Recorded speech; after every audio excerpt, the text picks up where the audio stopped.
नमस्कार. रावित भावामध्ये आपल्या सर्वांचं स्वागत आहे. चौक कुठलाही, जिथे 4 रस्ते येतात, 5 रस्ते येतात, 2 का रस्ते असू द्या, तुमचा कुठलाही रोड जर ज्यावेळेला अंतिम होतो ना, तिथे कुठला चौक असू द्या, कुठलाही रोड येऊ द्या, त्याच्या अगोदर तुमच्या वाहनाचा वेग कमी असायला हवा. चौक म्हणल्यानंतर अगदीच कमी असायला हवा. का माहितीये का? चौक म्हणल्यानंतर चारी बाजूने वाहने आले,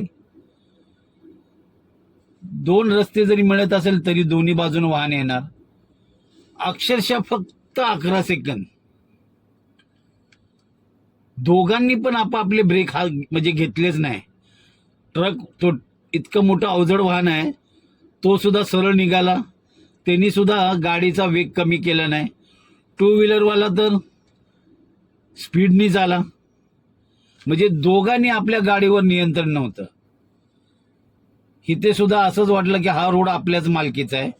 कळलं का? आणि त्याच्यामुळे काय झालं, फक्त अपघात व्हायला 11 सेकंद लागले. 11 सेकंद मध्ये तुमचं आयुष्य उद्ध्वस्त. तुम्हाला काय वाटतं ह्या व्हिडिओबद्दल? नक्की कमेंटमध्ये सांगा.